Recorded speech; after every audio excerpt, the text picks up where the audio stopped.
Boa noite a todos. Sejam bem-vindos mais uma vez à casa do nosso Deus para mais um estudo, né? Então vamos continuar essa série de estudo sobre o livro do profeta Daniel. Na lição passada, no domingo passado, nós estudamos a primeira parte do capítulo 7, que nós vimos ali que o profeta Daniel teve um sonho, teve visão que Deus enviou a ele, e nessa visão ali de 4 animais. Hoje nós estaremos dando continuidade ao capítulo 7, agora na segunda parte do capítulo 7. Para ser sincero, se fôssemos para nós nos aprofundar bem, né, ainda mais, poderíamos passar aqui pelo menos uns 4 ou 5 domingos, só o capítulo 7, né? Mas hoje nós estaremos fazendo a conclusão do capítulo 7. Próximo domingo vamos iniciar o capítulo 8. Dentro do capítulo 8 também nós teremos 2 lições, mas já vou adiantar para os irmãos que dentro do estudo do capítulo 8, nós estaremos voltando um tema aqui do capítulo 7, que nós não vamos abordar durante esses 2 domingos, domingo passado e hoje, que é sobre o tema do julgamento, do ancião de dias. Mas, no futuro, capítulo 8 ali, dentro desse estudo, nós voltaremos ao capítulo 7 para abordarmos esse tema. Por quê?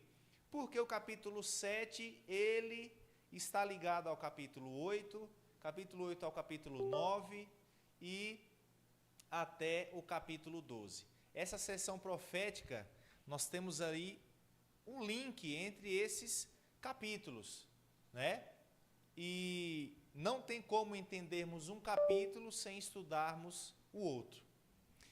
Vamos fechar os nossos olhos para nós falar com o nosso Deus em mais uma oração, para que Deus nos abençoe em mais esse estudo. Santo Deus, bendito e soberano Pai, agradecemos, Senhor, mais uma oportunidade, por mais esse privilégio de poder abrirmos a Tua palavra, estudarmos, nos alimentarmos dessa fonte que é a fonte da vida eterna. Nos dê sabedoria, nos dê o entendimento, que o Teu Santo Espírito nos conduza em mais um estudo. Abençoe a todos os irmãos que estão aqui na igreja nesta noite, abençoe a todos que estão nos acompanhando pelo Facebook, pelo YouTube, os nossos amigos, abençoe de forma grandiosa a cada um, em nome de Jesus. Amém. Muito bem, então, capítulo 7, vamos aí para segunda parte desse capítulo, que é um capítulo extraordinário, né? Então, abra sua Bíblia, capítulo 7 de Daniel. Capítulo 7.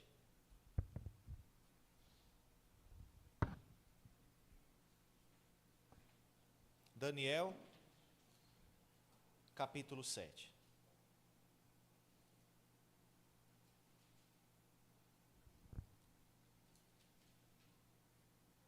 Então, o tema de hoje é o chifre pequeno e o ataque à lei de Deus.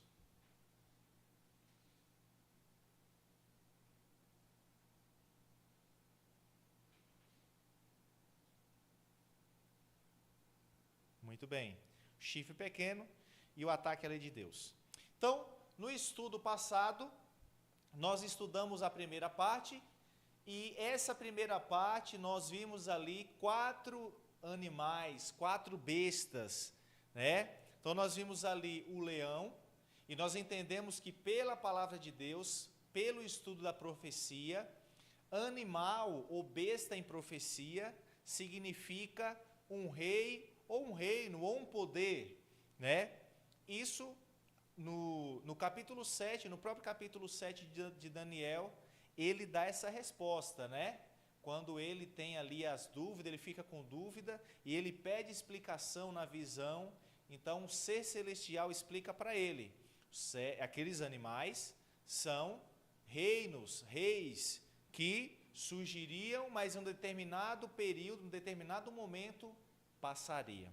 Então, nós vimos ali um animal, o leão com 2 asas, que nós vimos que representou a Babilônia. Depois nós temos ali um urso com 3 costelas na boca, representando o reino da Medopécia.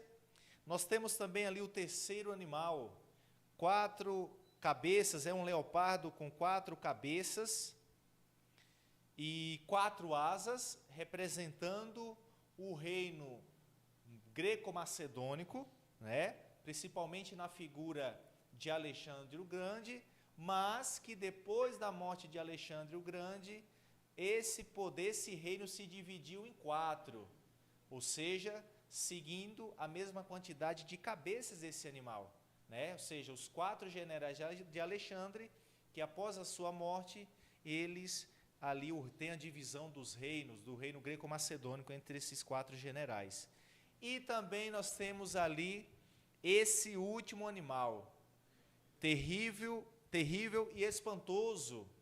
Daniel não consegue achar na galeria da zoologia ali um animal que ele pudesse fazer uma comparação, né? Ele diz que era terrível e espantoso. E na visão que Daniel tem, é interessante que Daniel, ele fica curioso, ele fica espantado, porque ele quer saber, principalmente, sobre esse animal que era terrível e espantoso. E esse animal terrível e espantoso, ele, pela descrição da visão, devorava, fazia em pedaços tudo que aparecia na sua frente, mas esse animal tinha um detalhe: ele tinha 10 chifres. Ele tinha 10 chifres. Muito bem. Então, capítulo 7 de Daniel e o verso 7, nós temos aí o texto, né? Daniel,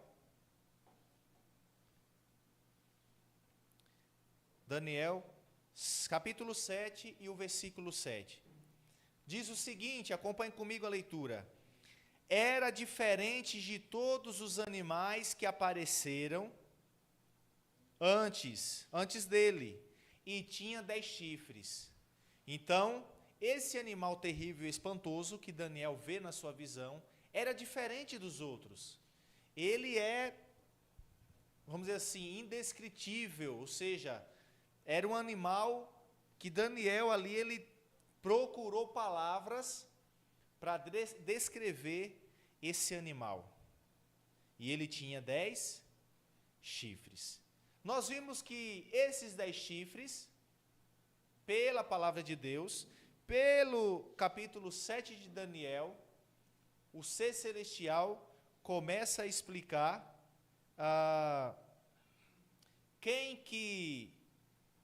qual o significado desses chifres. E nós vimos que, de acordo, por exemplo, de Isaac Newton, Edward Gibbon, que é um historiador inglês, né, ali do século XVIII, que escreve sobre o declínio, ele tem um livro sobre o declínio do Império Romano. Então, esses historiadores, eles são unânimes em deixar claro que esses 10 chifres, e juntando o estudo da profecia, levando em consideração que chifre também representa um rei ou um reino, esses 10 chifres, eles representam as 10 tribos bárbaras que invadiram o Império Romano que esse animal terrível e espantoso, nós estudamos no domingo passado, representa o poder de Roma, que foi o poder seguinte aos gregos, certo? Depois da Grécia, o poder que surge é Roma. E Roma é um dos poderes mais extensos, né? Um dos poderes mais extensos que existiu aqui na face da terra, existiu no mundo. Muito bem, e essas 10 tribos bárbaras, eles começam a invadir o Império Romano. O Império Romano, ele é minado, ele é vencido não por outro poder, vamos dizer assim, um poder mundial, poder civil, militar, mas ele foi minado pelas 10 tribos bárbaras. Ou seja, esses 10 chifres representam essas tribos que invadem Roma. E Roma, em um determinado momento, por exemplo, ali no ano 476, o Império Romano do Ocidente, ele cai. Ou seja, o Império ali, por definitivo, vamos dizer assim, é vencido. Só que essas 10 tribos bárbaras, é interessante nós notarmos o seguinte, que dessas 10 tribos bárbaras, 3 caíram. E nós vamos entender por que 3 dessas tribos bárbaras caíram. O texto seguinte que nós iremos ler está em Daniel 7 e o verso seguinte, que é o versículo 8. Na visão de Daniel, ele continua a descrição e ele diz o seguinte: estando eu a observar aqueles chifres, os 10, olha o que é que aconteceu. Eis que entre eles, entre os 10 chifres, subiu outro pequeno. Ou seja, então nós temos o quê? Nós temos agora um 11º chifre. Nós temos um 11º chifre. Só que é interessante que esse chifre que aparece, ele é pequeno. De início ele é pequeno. E quando esse chifre pequeno, ele surge, o que é que acontece com 3 desses outros 10 que já existia na cabeça desse animal terrível e espantoso? Tem um texto aqui, continue lendo comigo, aqui na imagem só tem a primeira parte, mas acompanhe comigo, vamos ler o verso 8 completo, que diz assim: estando eu a observar os chifres, eis que entre eles subiu outro pequeno, diante do qual 3 dos primeiros chifres foram arrancados. E eis que nesse chifre havia olhos como os de homem, e uma boca que falava com insolência. Então, é interessante nós notarmos que, quando esse chifre pequeno surge no meio desses 10, 3 dos 10 faz o quê? Acontece o quê com esses 3? Caem, ou seja, deixam de existir, são derrotados. Nós iremos identificar então quem é esse chifre pequeno. Nós iremos estudar aqui pelo menos 13 características em que esse chifre pequeno ele atua, e nós vamos tentar identificar aqui, diante da história, quem é esse chifre pequeno. Será que esse chifre pequeno existiu? Não existe mais? Será que esse chifre pequeno ainda existe? Qual a relação desse chifre pequeno com os nossos dias hoje? Em que me afeta eu entender sobre esse chifre pequeno? Qual a importância de nós compreendermos isso aqui? Então nós iremos compreender quem é esse chifre pequeno. Então, vamos lembrar, vamos voltar um pouquinho. Eram 10 chifres, 10 tribos bárbaras, já identificamos isso na lição passada. Quando esse chifre pequeno surge, 3 caem, 3 deixam de existir. Aqueles chifres que tinha na cabeça do animal, representando as tribos bárbaras, hoje é o que nós conhecemos como a atual Europa. As tribos bárbaras, as tribos que eram consideradas tribos bárbaras, lá no passado, no momento da conquista ali de Roma, ali da invasão de Roma, 7 tribos dessas 10, eles fazem o quê? Eles se organizam e hoje nós conhecemos essas antigas tribos bárbaras como os países atuais da Europa, certo? Então, se você pega na história, você vai ver lá a França, a Alemanha, a Itália, Portugal e por aí vai, né? Então, vamos lá, vamos tentar agora identificar as características aqui desse chifre pequeno. Capítulo 7, então, o verso 8 diz que esse chifre pequeno, ele subiu entre os 10 chifres daquele quarto animal. Beleza? Já vimos isso aqui. O verso 8 diz que ele arrancou 3 chifres dos 10, quando ele surge.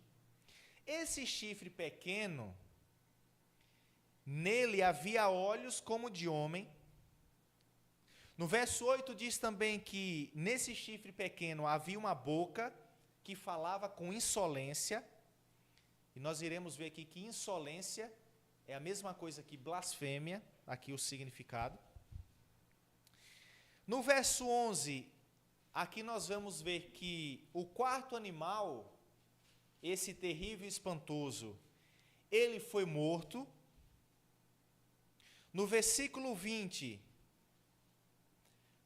esse chifre pequeno parecia mais robusto que os outros. Então, olha só que interessante, no início, esse chifre que aparece, que é o chifre pequeno, até do hebraico ali, chifre da pequinez, se a gente for no hebraico, da pequinez, ou seja, ele aparece aparentemente pequeno, só que no verso 20, agora ele já aparece como mais robusto que os outros. Olha só que interessante. Então, esse chifre que era pequeno de início, ao longo do tempo, ele vai se tornando grande, robusto, forte, Então, vamos prosseguir aqui.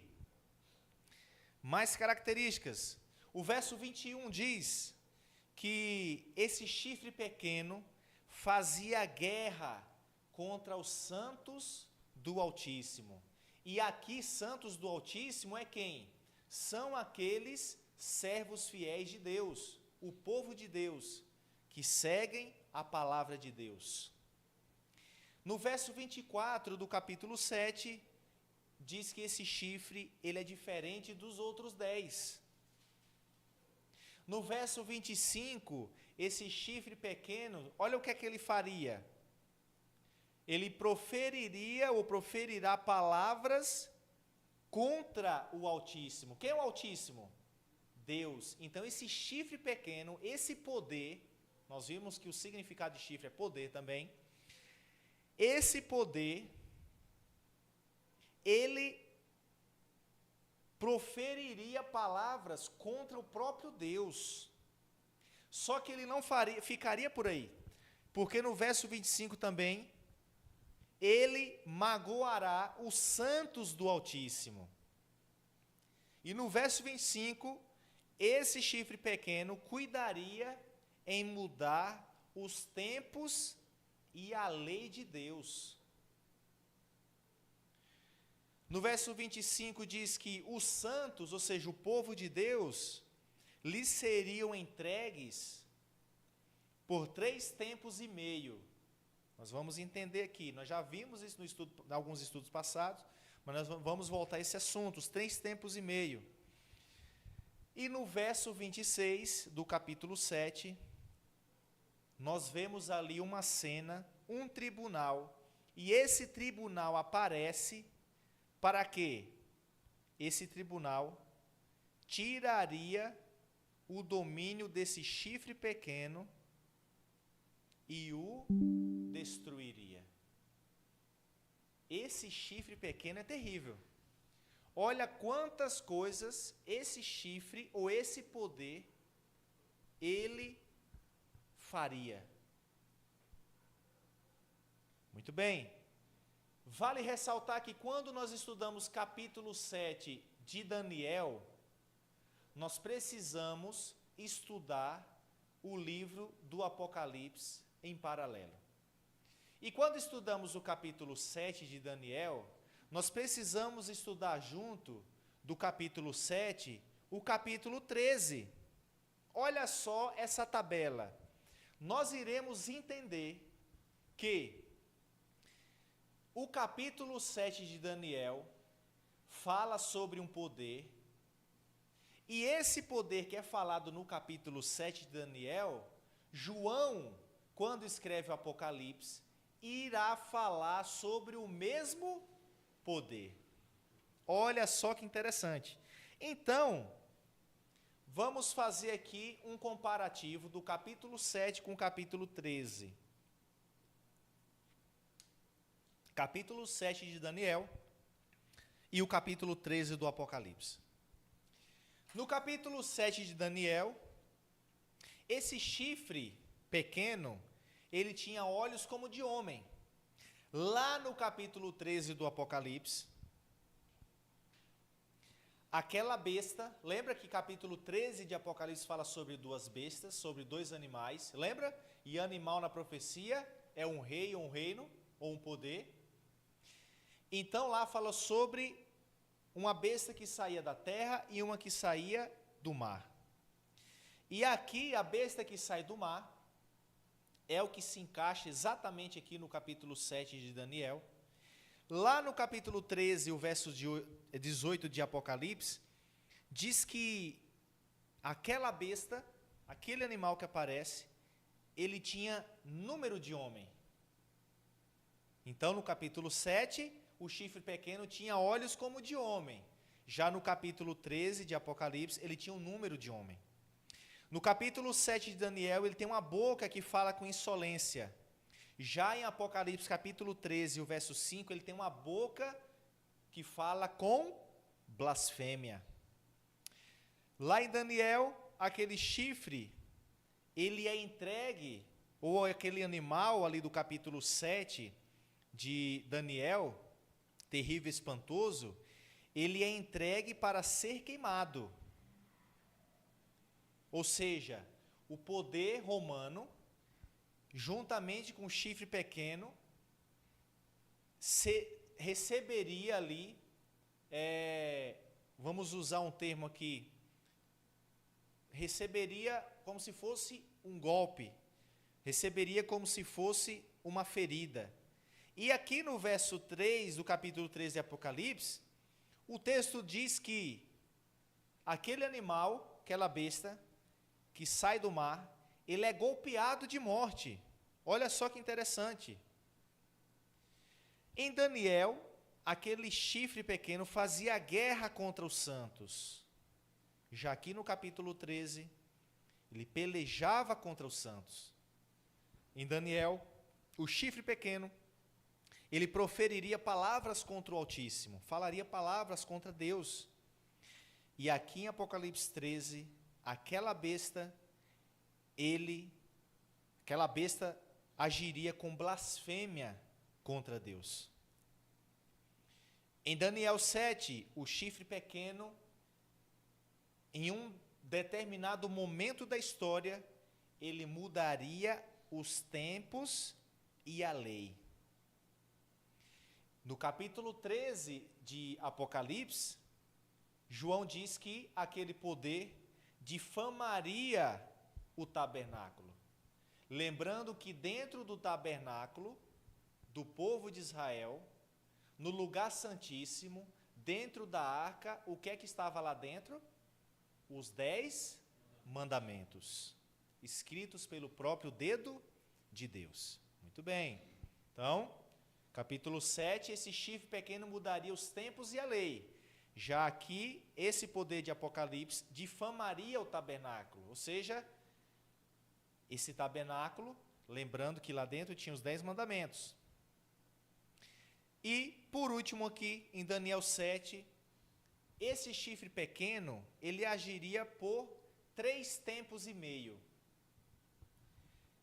Já em Apocalipse, capítulo 13, esse poder, essa besta, agiria por 42 meses.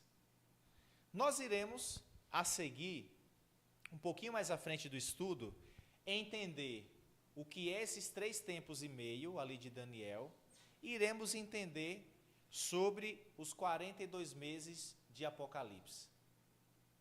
Porque até agora nós fizemos um comparativo, e o que está no capítulo 7, o que o chifre pequeno faz, ali em Daniel, essa besta que surge do mar, em Apocalipse 13, ela faz a mesma coisa, ou seja, nós estamos falando sobre o mesmo poder. Certo? Muito bem. Então, identificando aí o chifre pequeno. Esse camarada aí, né, Martinho Lutero, a figura de Martinho Lutero, não sei se realmente era assim, mas o pessoal usa, né, como sendo ele. Martinho Lutero, nos livros que escreveu, até mesmo antes de ser expulso, né, ou excomungado pela igreja romana, Martinho Lutero, nos seus escritos, ele identifica o chifre pequeno como sendo a igreja romana, a igreja católica romana. Muito bem. Então, Martinho Lutero chega a essa conclusão. E nós iremos entender o porquê que ele chega a essa conclusão, da mesma forma que Isaac Newton. Olha só que interessante. Então, Isaac Newton, aqui no seu livro, esse livro aí da imagem está em inglês, só que eu tenho ele aqui, né, traduzido em português, né? Esse aqui, ó. Eu já mostrei aqui no estudo anterior. E eu gostaria de ler com vocês, na página 65 e 66,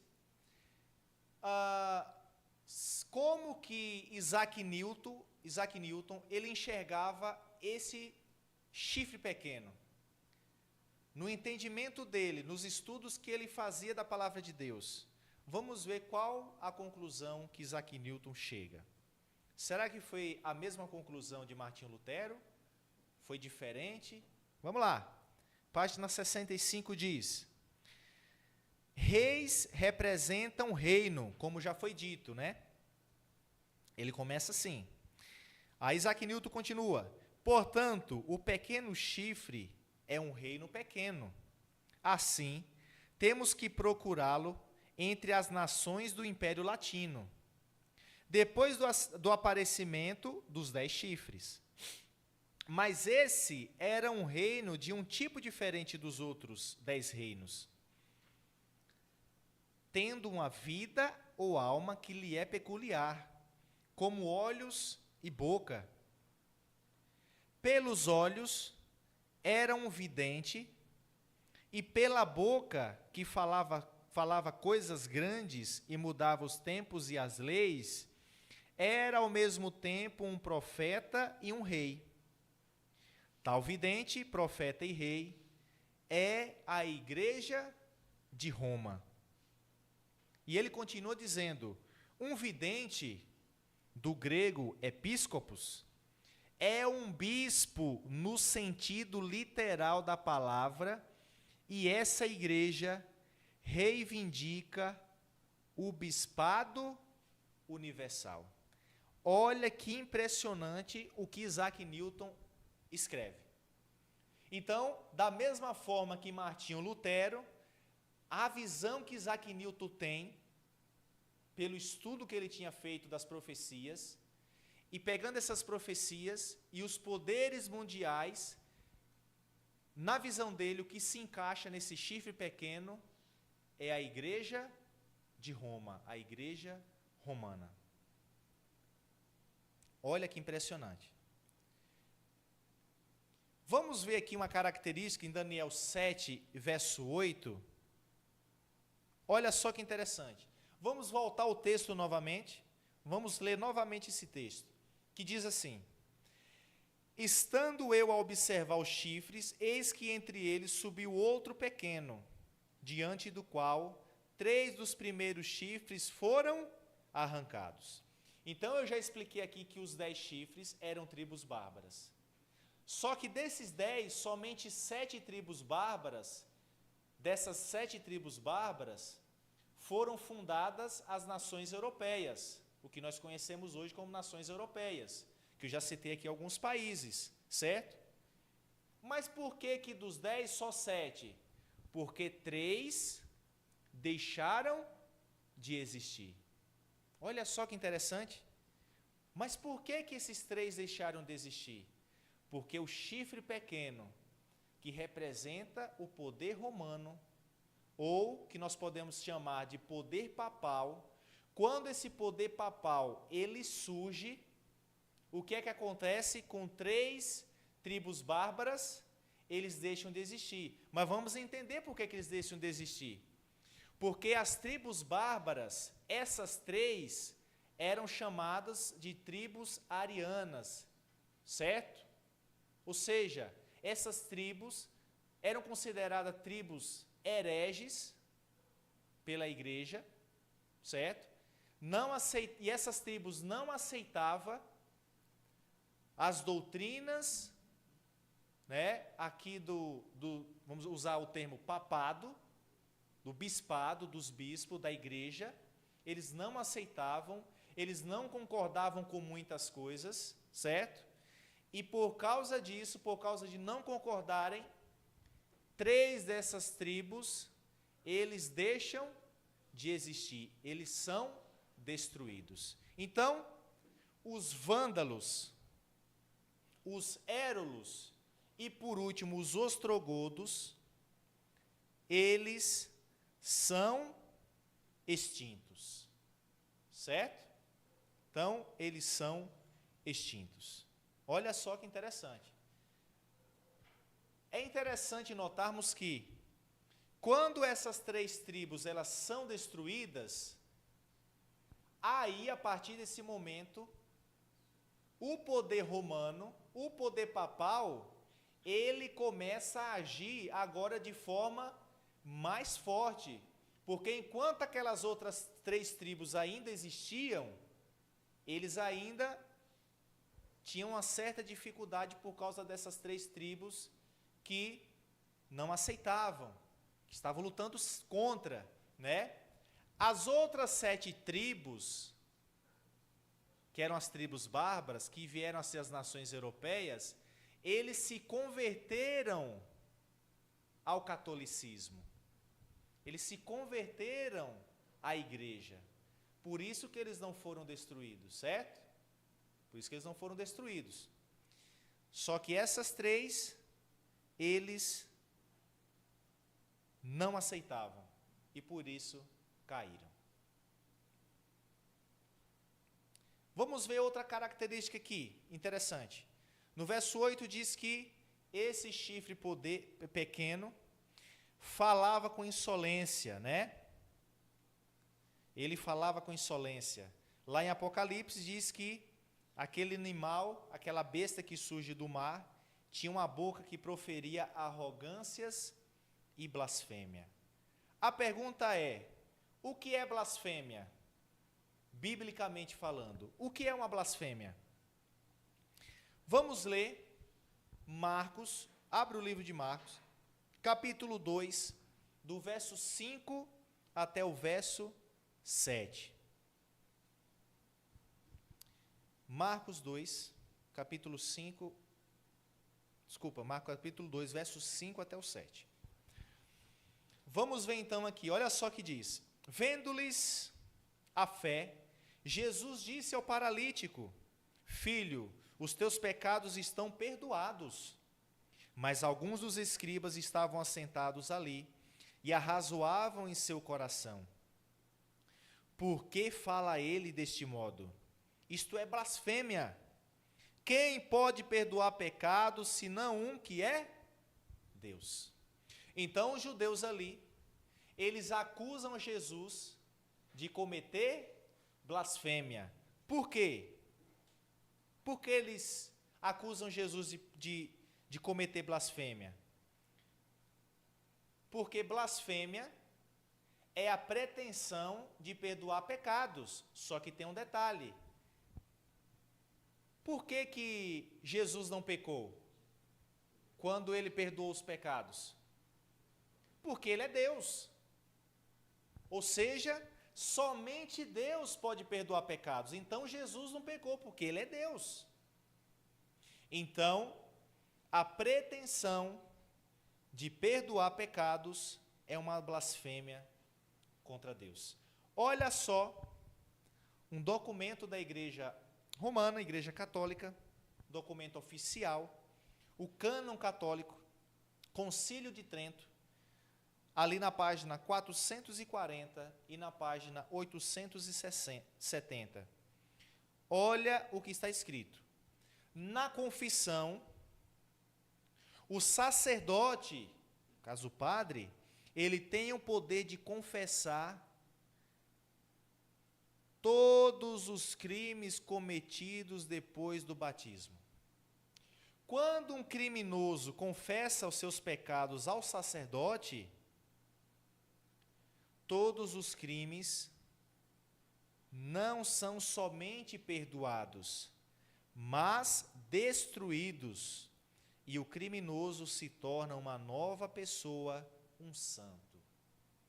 Então, esse aqui é um documento oficial da Igreja Católica.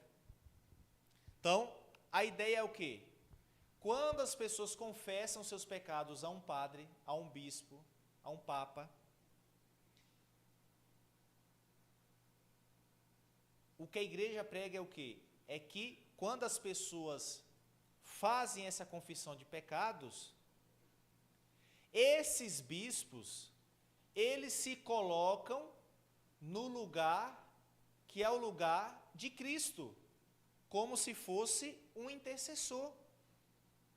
Ou seja, com a pretensão de perdoar pecados. Então, eles perdoam pecados e assim as pessoas vão estar livres. O que é que a Bíblia nos ensina, irmãos? O que é que nós lemos ali em Marcos? Somente Deus pode perdoar pecados. Somente Deus.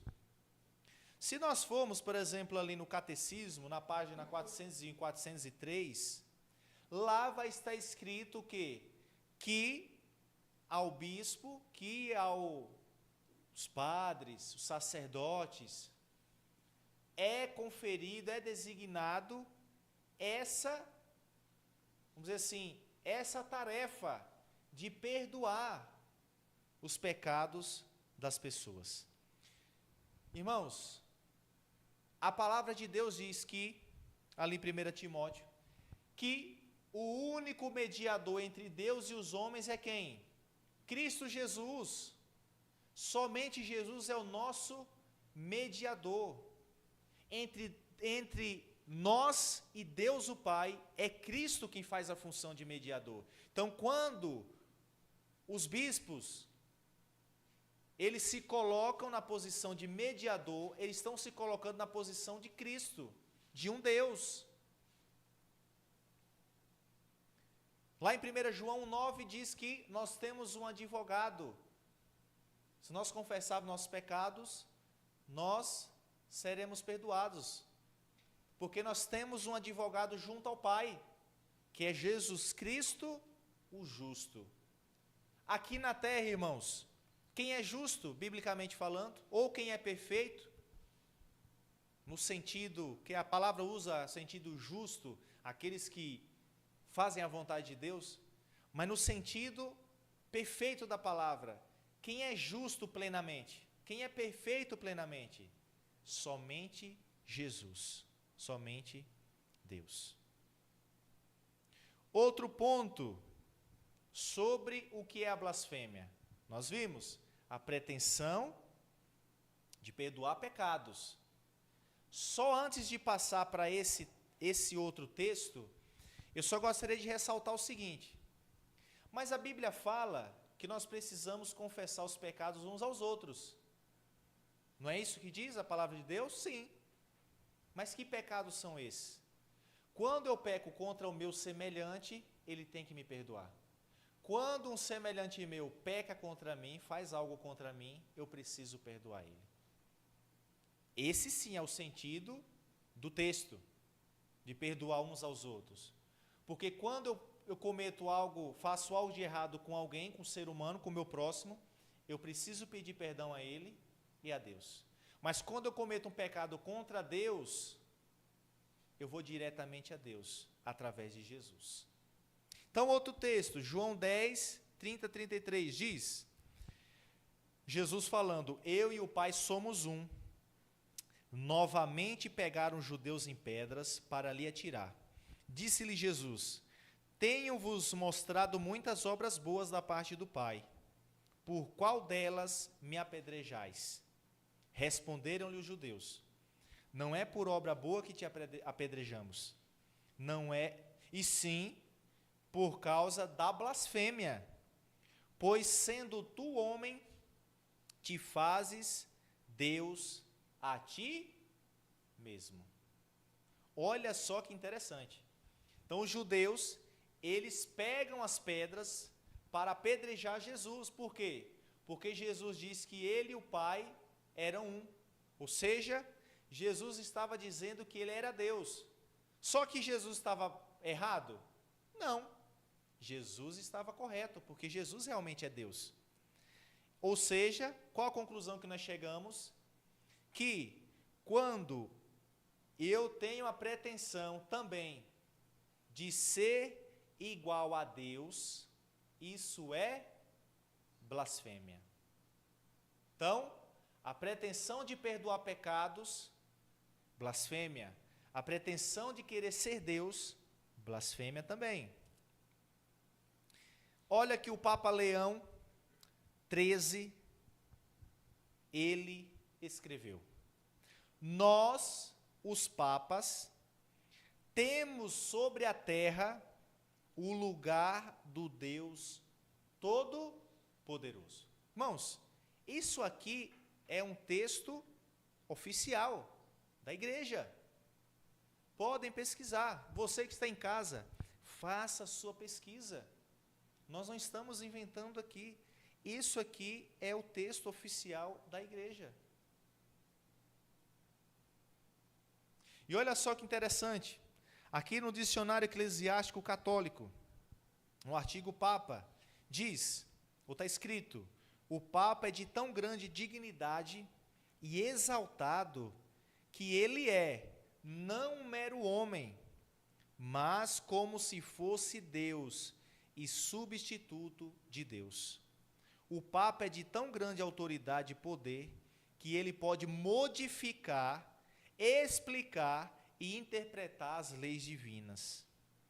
O que quer que seja que Deus ou o Redentor, no caso Jesus, faça, o vigário, o Papa, pode fazer sem nada contrariar a fé. Que coisa! Então, a pretensão de ser igual a Deus também é pecado. Vamos para a próxima característica, então. Capítulo 7, o verso 25, está escrito que esse chifre pequeno, ou esse poder, e nós já estamos decifrando quem é esse chifre pequeno, ele proferiria palavras contra o Altíssimo, ele magoará os santos do Altíssimo e cuidará em mudar os tempos e a lei. E os santos, ou seja, o povo de Deus, eles lhes serão entregues nas mãos por um tempo, 2 tempos e metade de um tempo. Lembra? Daniel capítulo 11, o verso 13. Qual o significado de tempos em profecia? Anos. Nós já vimos isso aqui. É interessante que existe uma tradução da Bíblia chamada Bíblia Viva. Eu tenho aqui no celular, em vez em quando eu coloco nela para estudar. E nessa tradução já vem escrito por exemplo, esse texto aqui, de forma bem clara. E os santos seriam entregues nas mãos por 3 anos e meio. Olha só que interessante. Então é a tradução Bíblia Viva, já traz decifrado, já traz aqui, vamos dizer assim, traduzido aqui, né? 3 anos e meio. Qual o significado, então, desses 3 anos e meio? E quando nós vamos para Apocalipse 13, verso 5, fala que aquele animal que surge do mar, que ele tinha uma boca que proferiria blasfêmias e arrogância, ele teria autoridade, aquele animal, ou aquele poder, para agir durante 42 meses. E agora? 42 meses, qual o significado bíblico ou profético disso? Vamos piorar mais um pouquinho as coisas? O capítulo 12, o verso 6, diz que a mulher, a igreja de Deus, em um período de tempo, em um momento da história, ela fugiria para o deserto, ou seja, a mulher, porém, fugiu para o deserto, onde lhe havia Deus preparado um lugar, para que nela a sustentem durante 1260 dias. Então nós vimos 3 anos e meio, 42 meses e 1260 dias. E agora? Qual o significado desses números, desses períodos de tempo? Vamos lá. 3 tempos e meio, ou 3 anos e meio, né? Que tempos em profecia significa anos, certo? 3 anos e meio, tem quantos meses? Um ano tem 12. 2 anos, 24. 3 anos, 36. Muito bem, 3 anos, 36. Só que o período aqui é 3 anos e meio, 3 tempos e meio. Então falta quanto tempo? 6 meses. 36 com 6, 42 meses. Ou seja, aqui em Daniel e lá no Apocalipse, está falando sobre o mesmo período de tempo, porque 3 anos e meio tem 42 meses. Lá em Apocalipse usa a expressão 42 meses, né? E Apocalipse capítulo 12 diz que em um período, em um determinado momento da história, a mulher que representa o povo de Deus, ela sofreria perseguição. Por quanto tempo? 1260 dias. Então, nós vimos que 3 anos e meio são 42 meses. 42 meses, levando em consideração o calendário judaico, que cada mês tem 30 dias, se eu pegar 30 dias e multiplicar por 42, quantos dias eu vou ter?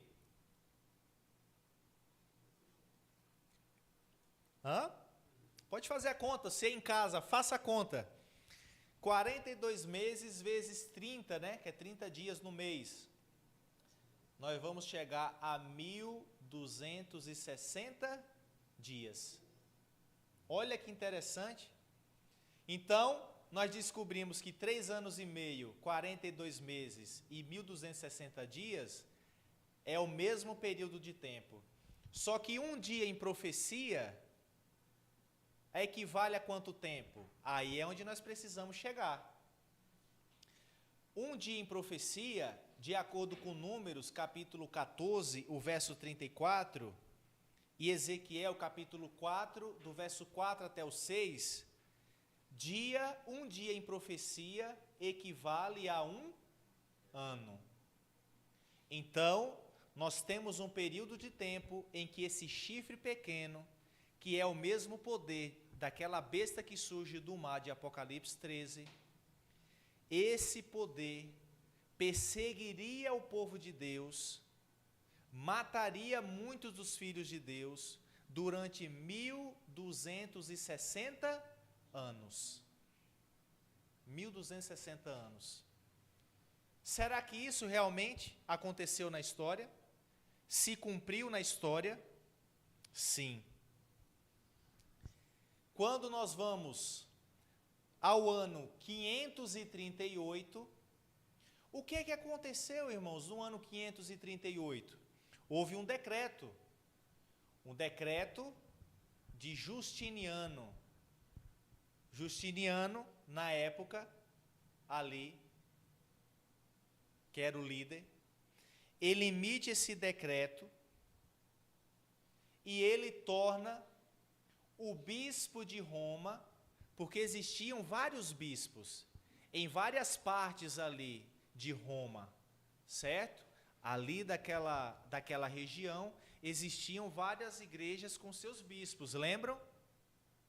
Por exemplo, muitas das igrejas que nós vemos aqui na palavra de Deus, foi fundado pelos apóstolos, eles começaram a ter o quê? Os bispos. Tinha os bispos, os bispados, os líderes. Só que acontece, 538, Justiniano, imperador Justiniano, ele emite um decreto que torna o bispo de Roma o cabeça de todos os outros. Ou seja, era em Roma que o bispo de Roma teria uma autoridade maior. Ele teria autoridade maior para agir. De início, foi algo pequeno, como surge o chifre pequeno. Só que ao longo do tempo, o bispo de Roma, ali com todo o seu aparato militar, porque lembra, não era só o poder religioso. O poder religioso, ele estava junto, estava unido com o poder civil. O poder civil. Somente o poder religioso, ele não tinha forças para colocar decretos, fazer algo, impor que as pessoas fizessem determinados tipos de coisas. Então precisaria do quê? Da junção entre a igreja e o Estado. Nós já estudamos muito sobre isso aqui. Essa junção da igreja com o Estado, que aconteceu lá no passado, ela no futuro vai acontecer novamente, certo? Mas não vou entrar muito agora nesse tema. Então, 538 nós temos o decreto de Justiniano. O bispo de Roma, ele vai ser o cabeça de todas as igrejas. Ele vai ser superior.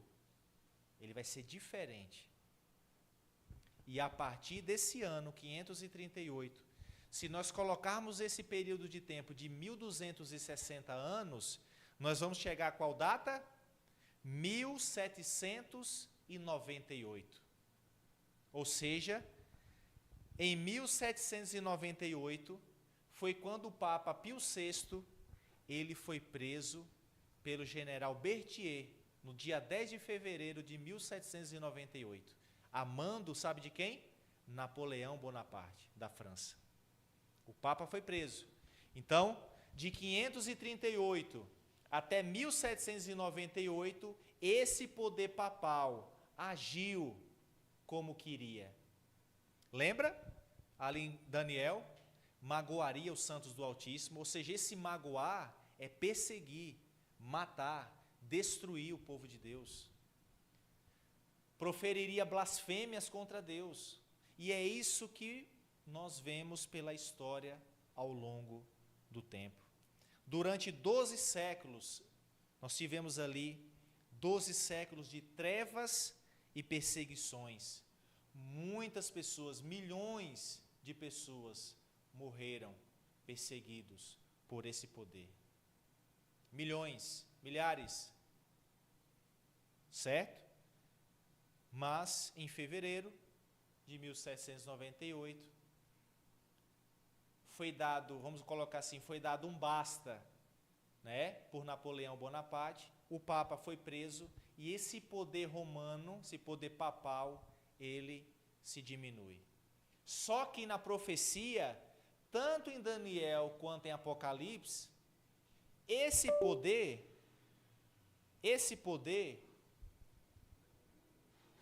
ele não seria destruído.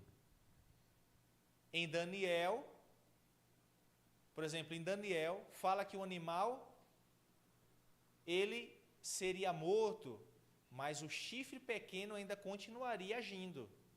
Lá em Apocalipse diz que aquela besta que surgiu do mar receberia um golpe de morte, mas não diz que ia morrer, certo? Isso significa, irmãos, que no futuro próximo, quando o poder religioso se juntar ao poder civil novamente, nós teremos a perseguição novamente. Perseguição a quem? Aos fiéis, ao povo de Deus. Vamos prosseguir então, que nosso tempo avança. Vamos partir então para o final.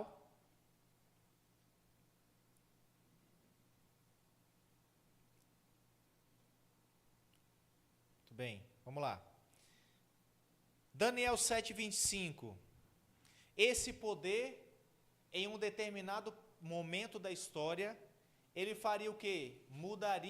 Tentaria mudar os tempos e mudar a lei de Deus. Quando que isso acontece?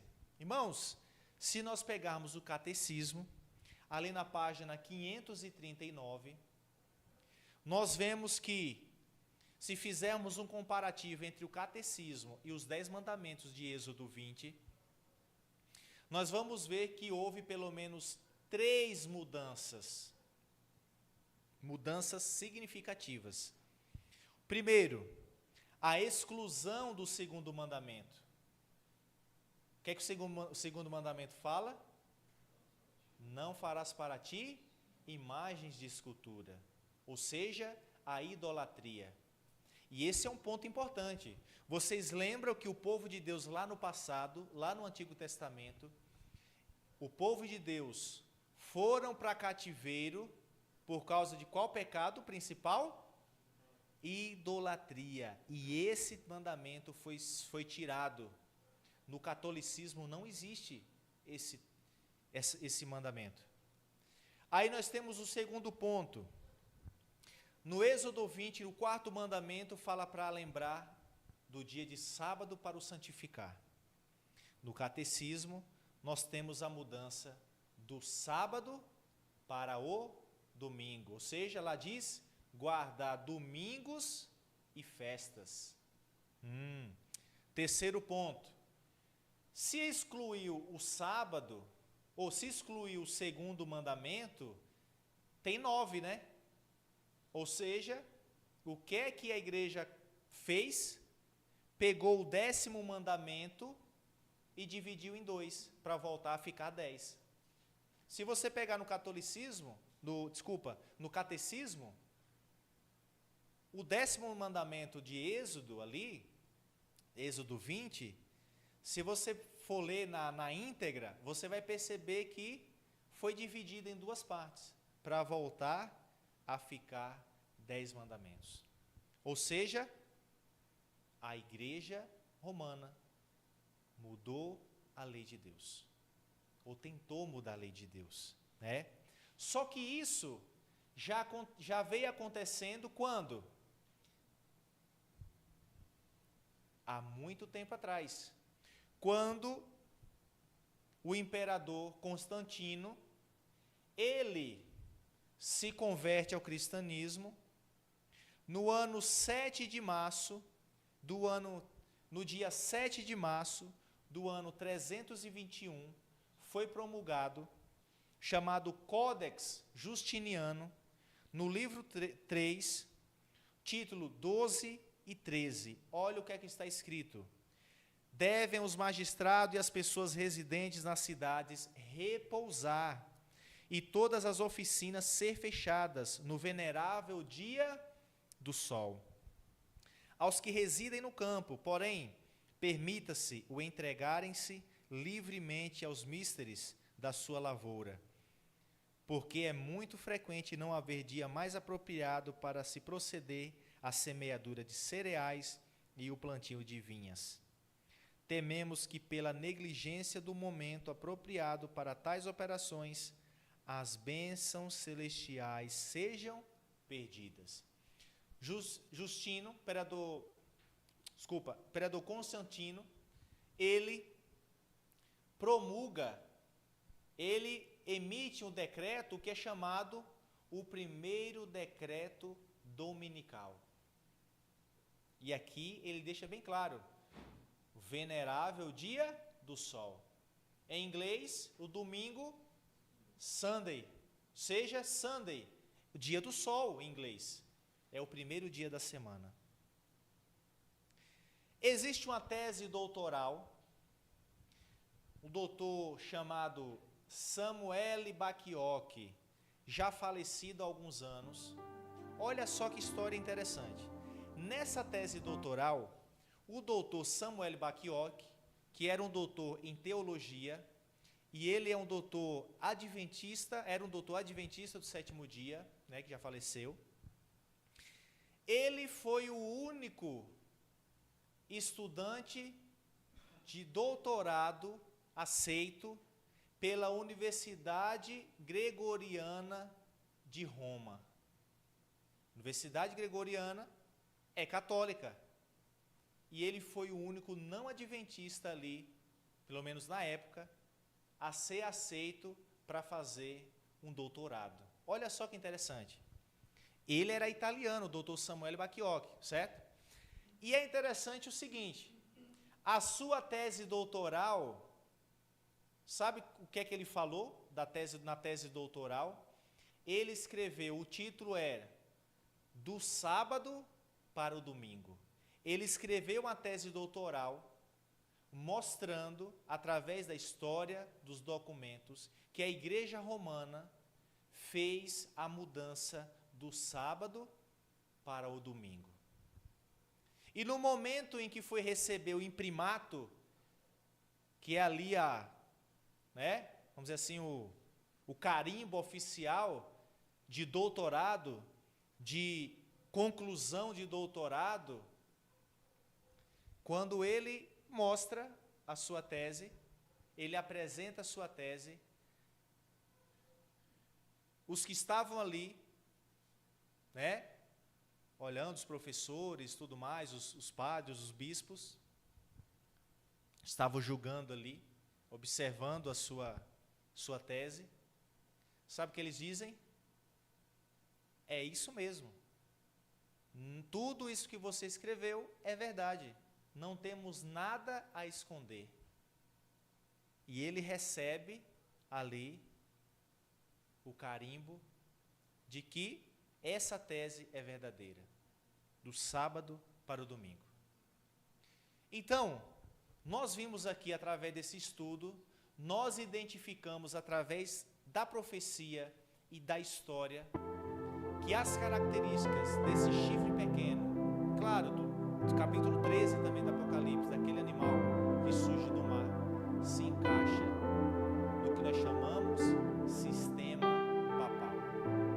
Agora eu quero falar para você que nos assiste, você que, quem sabe, é católico, segue a doutrina. Nós estamos aqui estudando não com a intenção de magoar ninguém, de falar mal das pessoas, da igreja, mas nós queremos mostrar a verdade bíblica. Nós queremos mostrar que ao longo da história, esse poder papal, ele agiu de forma contrária à palavra de Deus. Nós vimos essas diversas características, esses vários pontos em que, infelizmente, esse poder, ele agiu. destruindo o povo de Deus, perseguindo o povo de Deus por 12 séculos, tentando mudar os tempos e as leis, principalmente a lei de Deus. Então o que eu gostaria de chamar a atenção é o seguinte: quem sabe você cresceu nessa religião, cresceu, aprendeu de uma determinada forma, mas o que eu gostaria de apelar ao seu coração nessa noite é o seguinte: nós precisamos seguir não o que o ser humano coloca, não o que o homem impõe, mas nós devemos seguir o assim diz o Senhor. Qual vai ser sua decisão nessa noite? Qual vai ser a sua decisão ao descobrir essas verdades bíblicas? Não estamos falando mal das pessoas, nós estamos falando do que esse poder realizou e vem realizando até os dias de hoje. O convite de Jesus é Apocalipse capítulo 18, verso 4: sai dela, povo meu, saia da ignorância, conheça a palavra de Deus. Em João 8:32 diz: conhecereis a verdade e a verdade vos libertará. É através da verdade que você vai ser liberto, você vai ser liberta. Para você que é um cristão, um evangélico, se considera evangélico, eu gostaria de dizer o seguinte: se você não guarda o sábado, não guarda a lei de Deus, guarda o domingo, você está seguindo o ensinamento católico romano. O convite de Deus é: voltem para a Bíblia, sigam o que está na palavra de Deus,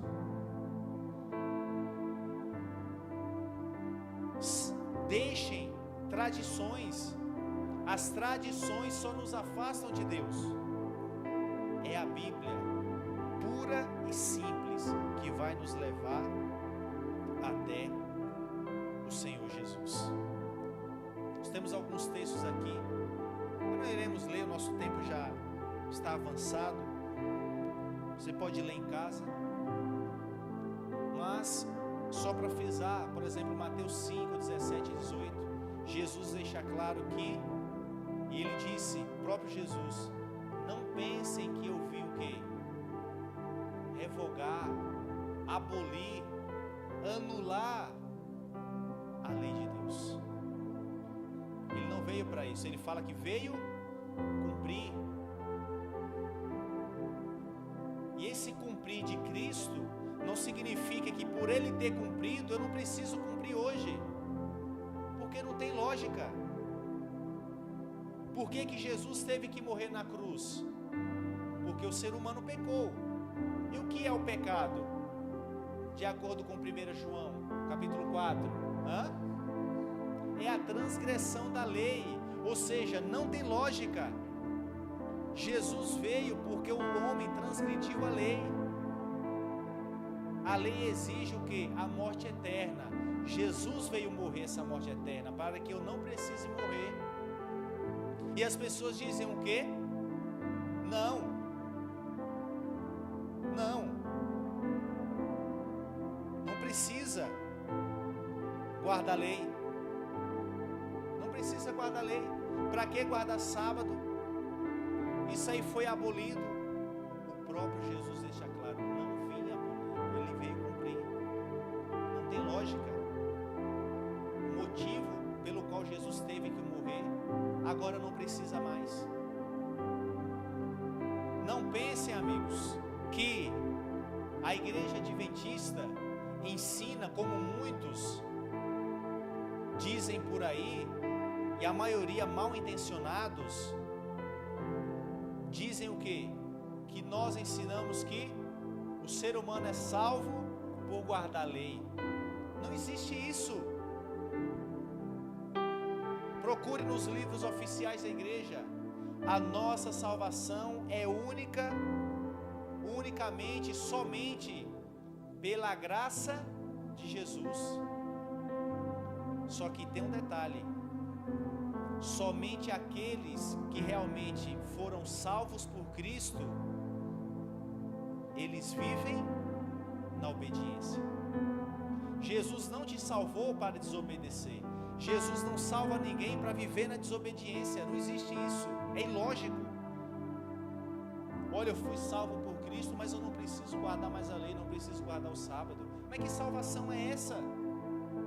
Se seu líder religioso, você que nos assiste em casa, está te ensinando isso, saia dessa igreja. É mentira. Satanás está usando muitos líderes para pregar mentira, e muitas pessoas irão se perder, irão morrer eternamente por acreditarem nessas doutrinas satânicas. Quem ensina que a lei foi abolida é Satanás que ensina. Satanás ensina para prender as pessoas nessa vida de aparente religiosidade. Não existe uma salvação sem obediência. Olha, eu fui salvo, não, mas eu não preciso guardar nada, eu vou viver. Não tem lógica. Por que os anjos do céu foram expulsos e se transformaram em demônios? Porque quebraram a lei de Deus. A lei já existia lá, os princípios da lei. Aqueles anjos que estão no céu hoje, por que eles permanecem lá? Porque eles vivem na obediência, eles vivem conforme o caráter de Deus, que é expresso na lei. Então, a pergunta é: qual será a sua decisão? Que a sua decisão seja buscar conhecer a verdade da Bíblia. E aí eu gostaria de fazer um apelo aqui diferente nessa noite, para nós finalizarmos. Você que nos acompanha, quem sabe vai assistir esse vídeo depois que foi postado, eu gostaria de dizer algo para você. Quer aprender mais sobre a Bíblia? Deixe uma mensagem aqui no Facebook da Igreja Adventista do Sétimo Dia, no YouTube. Entre em contato. Se você quiser uma oração, se você quiser um estudo bíblico, se você quiser uma revista do estudo bíblico que nós estamos fazendo aqui, mande a sua mensagem, nós vamos atender você. Ou se você não é daqui da região de Auriflama, é de outra cidade que está nos assistindo, procure uma igreja adventista do sétimo dia para aprender mais sobre a palavra de Deus. Amém? Que Deus nos abençoe, que Deus nos ajude a permanecermos firmes na palavra, nos caminhos de Deus. Vamos ficar em pé, vamos fazer uma oração final. Bendito e soberano Deus, Criador dos céus e da terra, tivemos um estudo maravilhoso, mais uma vez aqui nessa noite. Estudamos sobre o chifre pequeno, deciframos, descobrimos quem é esse chifre pequeno, como que ele atuou e como que ele atua até os dias de hoje. E eu gostaria, ó Pai, de fazer um pedido muito especial a todos que estão aqui na tua casa nessa noite, mas principalmente aqueles que nos acompanham, que nos assistem pelo Facebook, pelo YouTube, que quem sabe vai assistir esse vídeo depois. Que o Senhor abençoe grandemente essa pessoa que está assistindo esse estudo, que está nos acompanhando. Quem sabe um irmão católico que estudou, viu no estudo dessa noite que muitas das doutrinas ensinadas na igreja romana não estão em conformidade com a palavra de Deus. Toque no coração desse teu filho, trabalhe na vida desse teu servo. Aos nossos irmãos evangélicos, que muitas vezes, ó Pai, na simplicidade, na humildade, aprendem dos seus líderes, que na maioria dos casos são mal intencionados, aprendem que não precisam guardar mais mandamentos, não precisam guardar a lei, não precisam observar o sábado, sábado. Ó Senhor, o sábado é um dia e é o único mandamento da tua lei que mostra o Senhor como nosso Criador. E o inimigo, por isso que o inimigo, ó Pai, trabalha de forma tão árdua para pisar na tua lei e nesse mandamento. Mas em nome de Jesus, ó Deus, que aqueles que estão nos assistindo seja tocado pelo teu Santo Espírito e aceitem a tua verdade, a verdade da tua palavra. Não é a minha verdade, não é a verdade da Igreja Adventista do Sétimo Dia,